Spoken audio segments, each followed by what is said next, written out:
All right, welcome everyone. I thought I'd do a quick share as this is what we research. Our community has been asking a lot of questions, commenting. This is what we read every day, understand ourselves. So I thought I'd ask and answer a few things in a very succinct manner.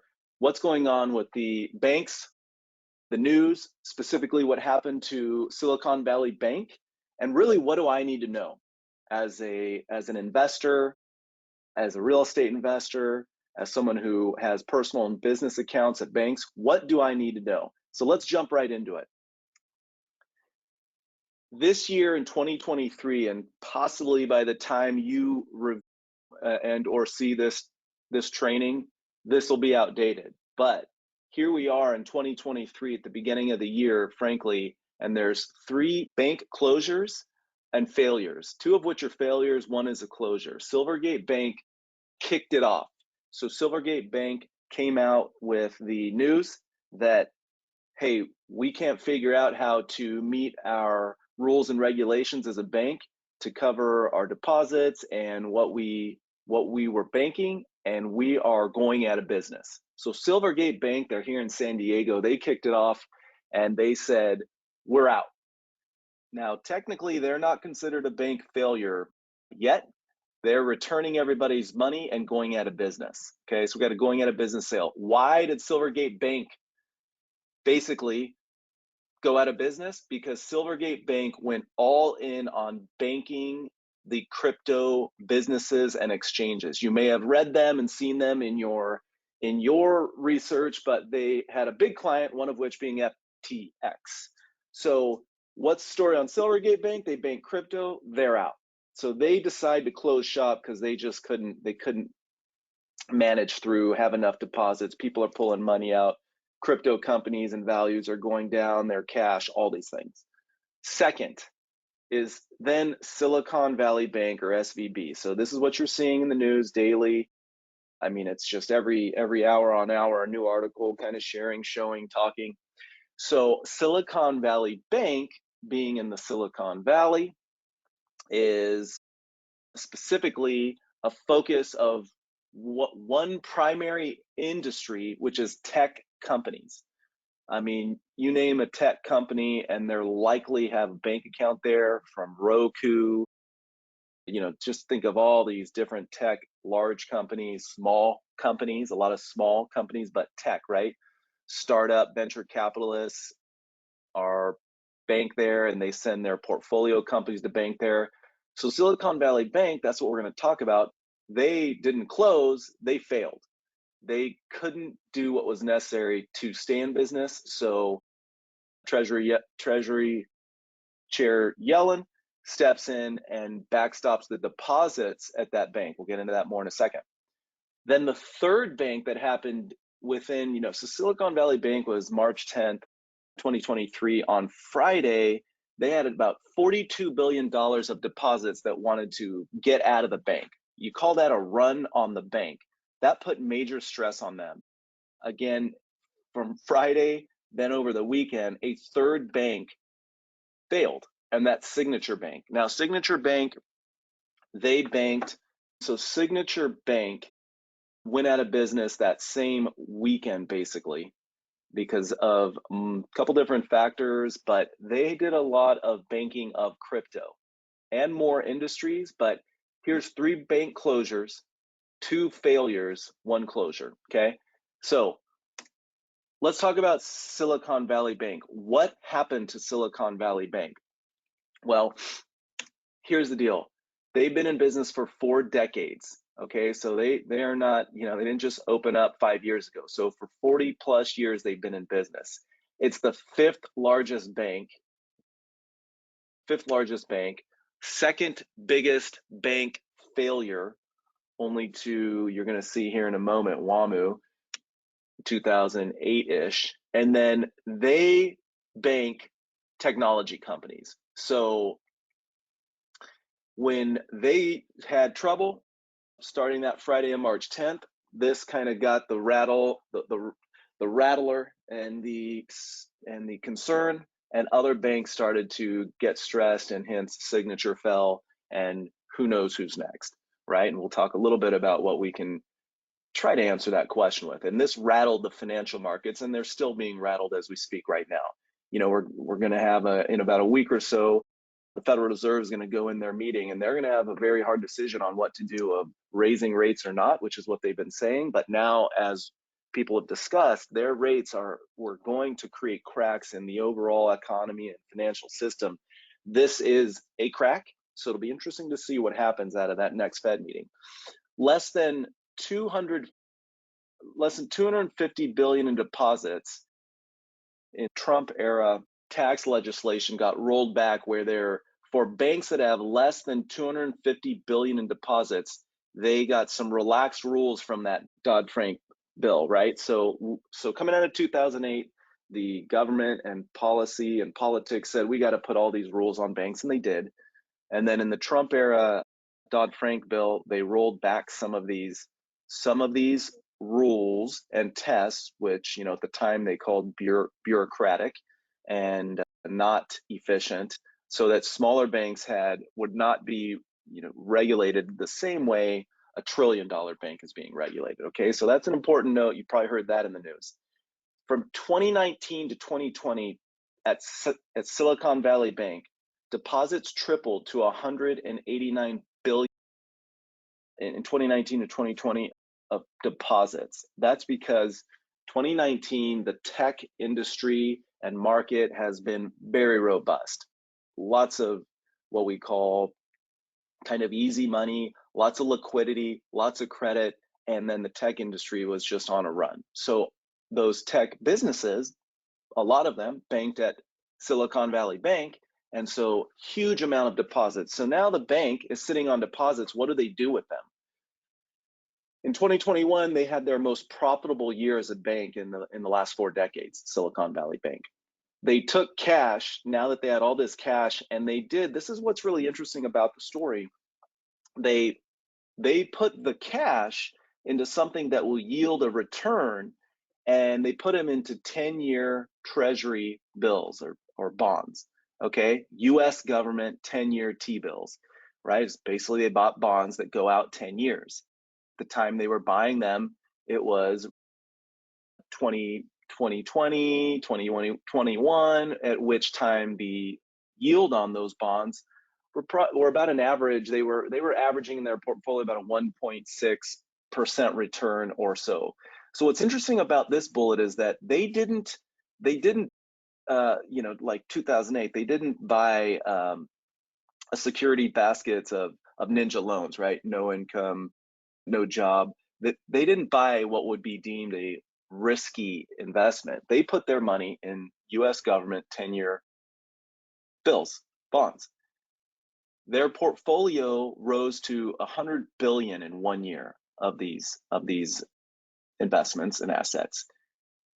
Here's the thing, starting in the middle and starting really a little before the middle of 2022, the Federal Reserve says we need to raise the federal funds rate to slow down inflation and or pump the brakes on the economy and take this inflation the other way.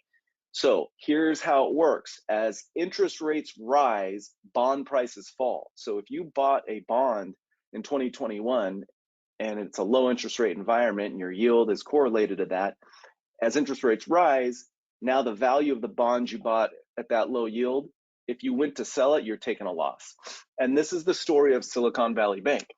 So they had these bonds, and as interest rates started to rise, their portfolio, if they were to sell it right now, these bonds, they had a $17 billion deficit from the value of which they bought it and a loss, right? So they bought it, they spent $1 to buy it, and then if they would sell it today, they would incur a loss. That loss, $17 billion, okay? So the thing about banks is you don't have to mark to market, which every other business or financial industry typically has to mark to market. What is the asset worth in today's value? It's not that you're taking a loss because you haven't sold it yet, but on your financials, you mark to market.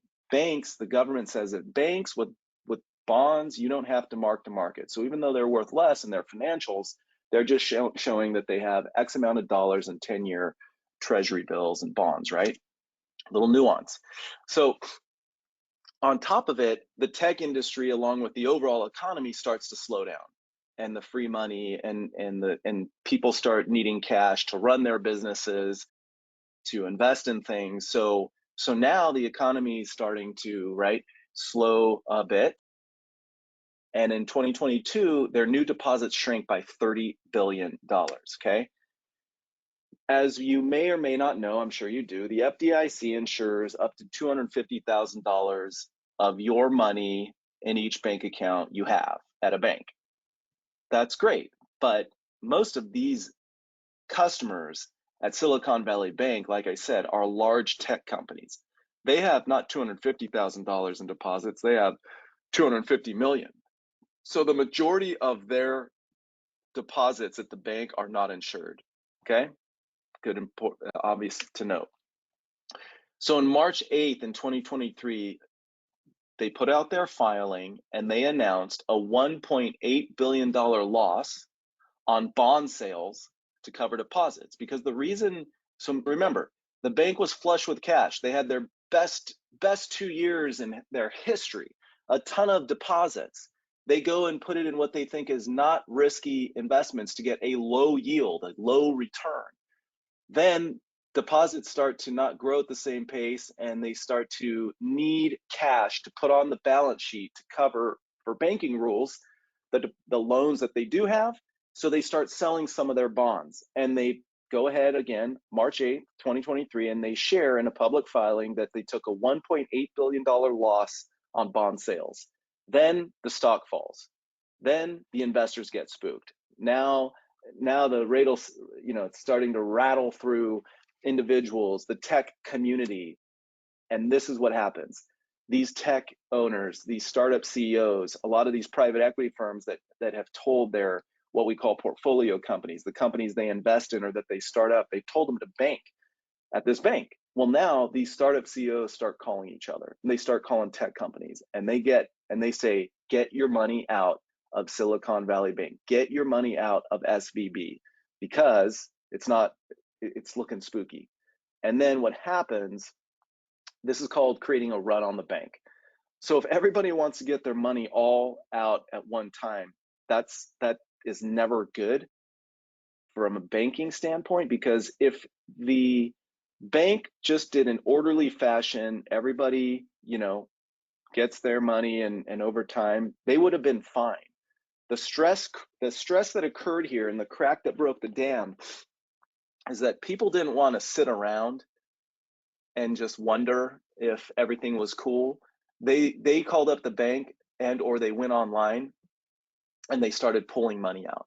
And what happened was, on Friday, March 10th of 2023, there was $42 billion that was trying to be withdrawn in one day from SVB, from Silicon Valley Bank.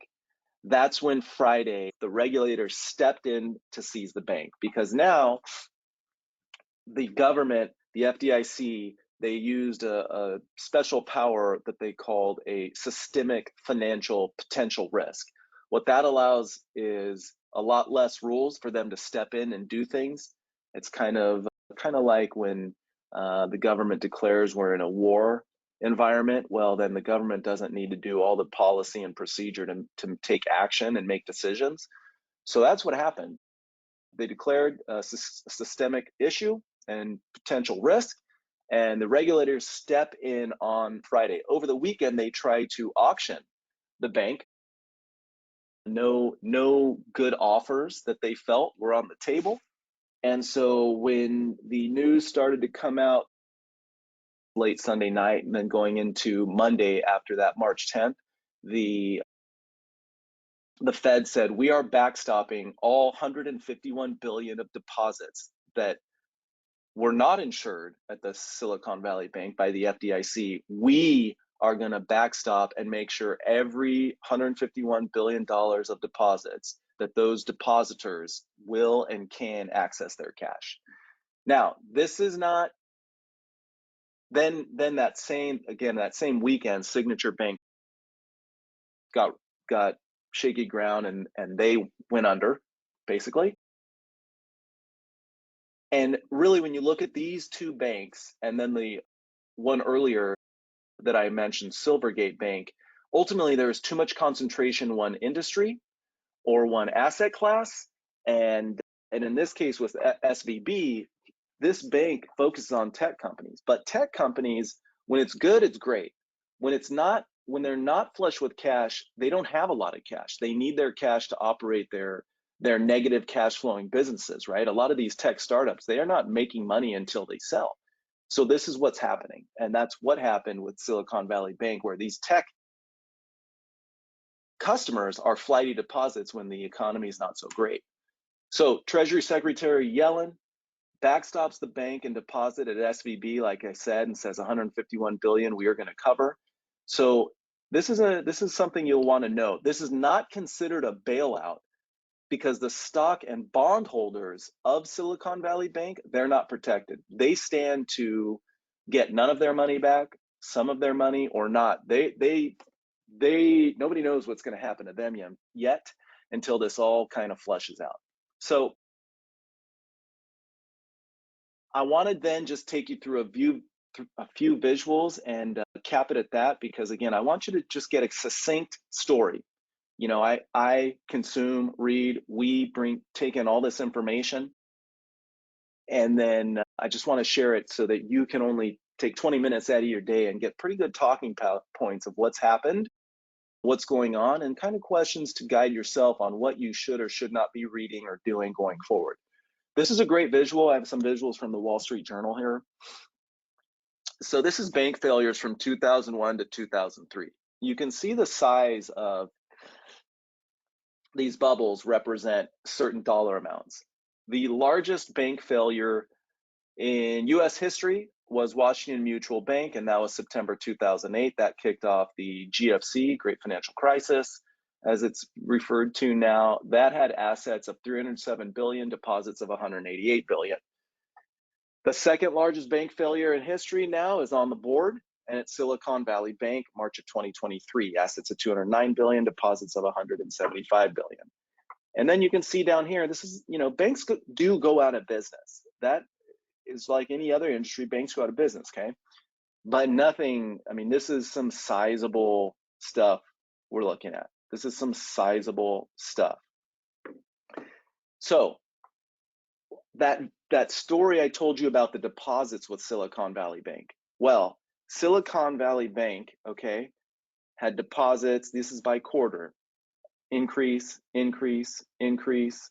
Then they got, you know, 2022, that year turned on us in the middle of the year from an economic perspective, right? The Fed raises rates. The reason the Federal Reserve raised rates, right? Federal Chair Jerome Powell, is because it's his main tool to combat inflation. And nobody wants inflation. We don't want inflation.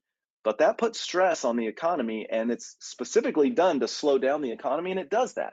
So in 2022, by quarter, you can see now companies, these tech companies at Silicon Valley Bank, they need their cash. They're pulling it out. They're pulling it out. And then on March 9th, which is, I think I got my dates right, which is March 9th going into March 10th, Friday, there was $42 billion of withdrawals attempted, okay? That Thursday, Friday, whatever you want to call it, but it's basically in one day. That's when the government stepped in. So that really illustrates, you know, think if you're a bank, your job as a bank is to get deposits. You need to have a certain ratio of deposit above and beyond what you lend out to make money.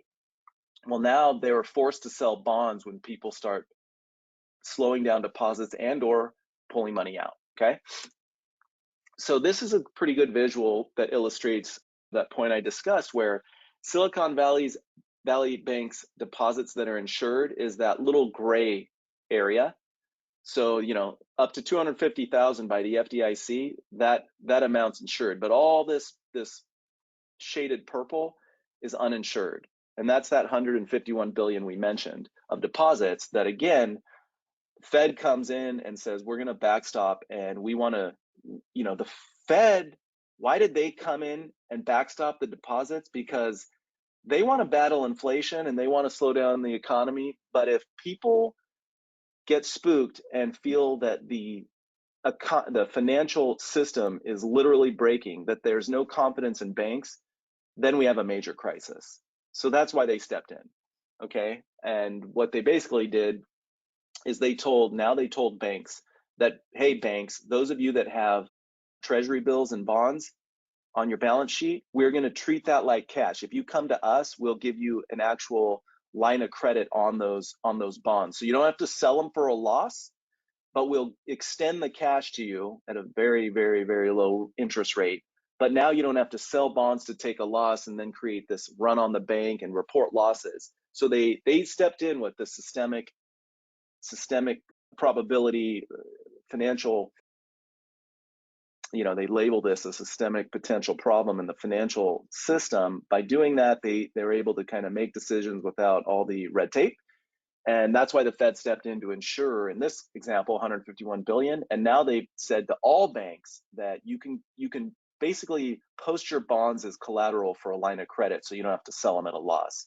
This is a really, really interesting number I want to share with you, and it's growing every day. But the current number that is estimated, the FDIC has said, and this is at the end of December 2022, the FDIC has said that across all banks, there's about $620 billion in unrealized losses. There's $620 billion of when these banks sell their bonds, if they had to sell them today at the rate of these bonds that have, the yields have gone up, so their value's gone down. There's $620 billion of a negative loss. So I do want to point out that we're at the start of a lot more news, right? And then ultimately, this is the last visual I'm going to share you. I'm going to wrap it up here to keep this right under 20 minutes. The bonds at Silicon Valley Bank, they had a $100 billion bond portfolio. Okay, the book value and what they bought them for, and then the market value is a different number. If they sold them today, the market value, they're not worth more, they're worth less. And that arbitrage between book value and market value is that when they had to sell some bonds to create cash to cover the deposits that were coming out of their bank, now they're writing down losses. Well, in their total portfolio, Silicon Valley Bank has a total discrepancy, or I should say a total loss on book value, meaning if they had to sell them all today, of about 17 billion. That's a lot of money. Now they're not, and banks are only forced to sell bonds if people start pulling money out of the bank and then start doing it in large quantities. Then the rules say you have to have cash at the bank to cover your other loan balance amounts. And that's what happened. It was a spiral effect at Silicon Valley Bank. So what's the wrap up, everybody? What should you think? What should you know? There's going to be a lot more news. Possibly as we get done with this will all be kind of a little outdated itself. But we bank at multiple banks with our businesses. We have multiple accounts for each company at different banks. And I would encourage you to do that too, number one. And if you've heard me train before, I always talk about that the large banks, you can't create a relationship, but I have accounts there. So, having accounts at B of A and Wells Fargo, that's great. And we have that. You should have that. Having accounts at community banks is not a bad thing either. We have that too. For example, one of our community banks, I like to call them, they don't have all of their banking relationships in one industry, right? They have lawyers, they have healthcare, they have real estate, they have pharmaceutical companies, right? So the bank doesn't have one customer like essentially Silicon Valley Bank. They had one type of industry primarily at their bank, and that industry, when it's good, it's great. When it's bad, it's a bloodbath, as you saw. So diversity of industries that your bank banks at, that's the question you should ask your bank. Hey, how much concentration do you have in one industry, right? Silvergate Bank, the reason they went out of business is because they were literally, and they said as much, and they thought it was a positive until it was a negative. For the last couple of years, Silvergate Bank that went out of business, the first one that decided to close, they said, we're only going to bank the crypto industry. And for a while, that made them a lot of money until it didn't, right? So concentration of industry, and then you have to ask questions to your bank. What type of investments are you in? Do you put your cash into? What's your cash ratio at the bank over deposits and loans? But really, what you really want to hear and ask here, it's not so much all the detail, but you want to ask the bank, you know, and in Silicon Valley Bank's case, they had almost all of their investment in 10-year treasury bonds. Now, if they didn't sell them and could wait 10 years, they would never lose any money. But in this case, they had to sell them to cover cash from withdrawals and deposits because the economy is changing on them and their clients need their money, tech companies. And because of that concentration of investment in 10-year treasury bonds and having a $100 billion portfolio, they said to start selling some. They have to post and share the losses publicly. That spooks the investors, the community, and it's a spiral effect from there. I hope this quick share was helpful. We'll keep doing this on financial events and real estate events as we feel it's appropriate for you to educate, learn, and understand. Thanks, everybody.